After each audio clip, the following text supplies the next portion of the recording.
Olá, muito bom dia a todos. Seguimos agora na resolução das 5 questões de sociologia, também referentes ao último questionário que vocês responderam, tá? Lembrando que também insisti no tema trabalho, que é um tema bastante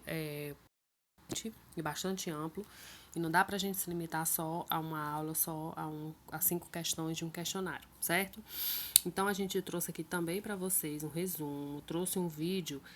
O canal dessa professora é muito bacana, são vídeos curtos, o vídeo mais longo dela acho que são de 10 minutos, e ela traz diversas abordagens dentro da sociologia, que eu acho muito pertinente vocês darem uma olhada, certo? Então a primeira questão aí, ele fala sobre as mudanças que ocorrem, né, principalmente na década de 70, onde é colocado, ao invés da rigidez do salário imposto pelo regime fordista, eles se colocam numa nova relação salarial, ou seja, ao invés de ser um salário fixo, né, sem comissão, sem acréscimo de hora extra, ou seja, a partir de então começou-se a haver uma necessidade de quê? De que o salário seja de forma mais flexível, né?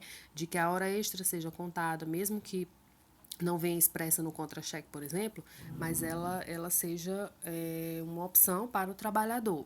E só lembrando, gente, que é inclusive assunto das nossas aulas mais adiante, dessa questão salarial, principalmente dessas modificações de trabalho que ocorreram a partir da década de 70. Né? Se a gente for analisar nessa linha cronológica, a gente passou por várias modificações e tendo na nossa contemporaneidade, né, características bem marcantes, tá? Então, a questão da flexibilização é a questão de não ter o salário puramente ao final do mês, ele ter os acréscimos dependendo do que o trabalhador fez de hora extra, de que ele ganhou de abono salarial, ou de que ele um terço das férias, tudo isso vem ser considerado nesse sentido, ok?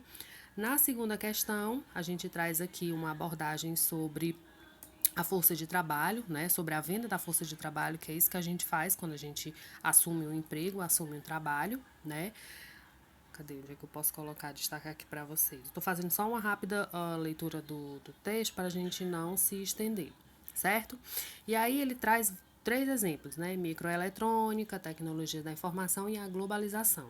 Globalização é esse atual processo que a gente vive, né? De ou globalização ou mundialização, em que a gente vive onde todas as fronteiras, todos os limites foram reduzidos e a gente tem meio que uma uniformização social, né? E aí ele traz como um ponto de vista que a gente tem que parar para analisar se é positivo ou se é negativo, né, do definhamento econômico, né, dos seres humanos como mais supérfluo, da venda do seu trabalho e de que forma esse trabalhador é visto, principalmente nos dias atuais. E o item B nos responde claramente, né?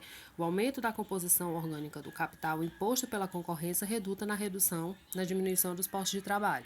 E aí a gente deve colocar, como o texto botou lá em cima, ó, essas 3 principais características, tá? Microeletrônica, tecnologia da informação e globalização do capital. É isso que vem caracterizar principalmente a diminuição dos postos de trabalho. Eu já citei várias vezes em sala de aula o exemplo clássico que tem sido o fim da profissão do cobrador de ônibus, né? Deixou de ter um rapazinho lá sentado para, em troca disso, somente um aparelho onde encosta seu cartão e a pessoa é liberada a passagem dela dentro do ônibus, né? Então, é um exemplo claro, que eu já usei várias vezes para vocês, onde a gente fala dessa redução dos trabalhos, certo? Na terceira questão, a gente vem, a gente continua falando dessas mutações, dessas modificações que têm acontecido no mundo do trabalho. E pegando o gancho já, o que a gente colocou lá na segunda questão, nós temos aí sobre a reestruturação produtiva, né, feita por diversos países esse que essa reestruturação vem acontecendo também aqui no nosso país, principalmente a partir da década de 70. Lembrando que em 1970 nós vivíamos um período de regime militar, né, ditadura militar que aconteceu sim. Então, nesse período a gente passou por recessão, a gente passou por necessidade de restabelecer a economia brasileira.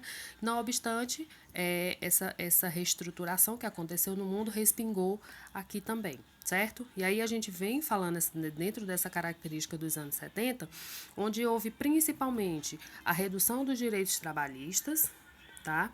a precarização das relações de trabalho e o fechamento de milhares de postos do mesmo. Ou seja, o trabalhador, cada vez mais, ele vem sendo desvalorizado, ele vem sendo negado os seus direitos. Né? A gente teve aí um caso não tão distante sobre o fim da CLT, onde a gente vê a quem recorrer, a quem que o trabalhador vai recorrer, com o fim do Ministério do Trabalho, como é que ele recorre a uma questão trabalhista. Então, realmente, a gente vê essa desvalorização, essa negligência, inclusive, com o trabalhador no mundo todo. E, por fim, eu trouxe aí para vocês, tá, o modelo fordista keynesiano. Só para a gente fazer uma rápida contextualização na quarta questão, perdão. É um modelo onde fala-se em linha de produção, onde fala-se em produção em larga escala e onde fala-se, onde aí nesse modelo é onde a crítica mais ferrenha de Marx, onde ele fala da alienação, onde ele fala da mais-valia, onde ele fala de que o trabalhador produz, mas não é dono da riqueza produzida, certo? Então, dentro desse modelo fordista keynesiano, né, e a gente pode colocar, inclusive, ainda, além do fordismo, do keynesianismo, a gente pode colocar também o toyotismo, que se enquadra perfeitamente nesse contexto. Mais uma vez, nós temos a década de 1970 colocada em pauta aí, tá? Então, é uma década para se trabalhar todinho esse conceito do trabalho. E aí a gente tem a produção de massa, ou seja, produz-se em grande quantidade, conjugada à expansão do consumo. Produz-se para quê? Para que se consuma. Por que uma fábrica de roupa vai ter uma produção de 100 mil peças por dia? Porque ela precisa vender aquelas 100 mil peças que ela produziu. E para que ela possa vender, é preciso que tenha um mercado consumidor. Ou seja, a gente vai ter um marketing que vai incentivar as pessoas a fazerem a compra, muitas vezes sem necessidade, né? E aí é outro aspecto negativo, é outra crítica que se faz ao sistema capitalista, certo? E por fim, a gente vem aí sobre as consequências, né, impostas pelo atual contexto do capitalismo, né, pelo capitalismo contemporâneo, como o texto traz para vocês aí, tá? Capitalismo contemporâneo, onde a gente vê claramente um problema individual que depende da capacidade e das habilidades do trabalhador para a inserção no mercado cada vez mais restrito, né? Direitos trabalhistas sendo banidos, Ministério do Trabalho posto tendo seu fim, o mercado formal cada vez mais restrito, né? Então a gente tem o perfil do trabalhador e o mercado cada vez mais fechado. Ah, professora, mas o sistema capitalista não é uma economia de mercado? Ele não precisa do mercado? Precisa, mas é muita gente para absorver o próprio sistema de mercado.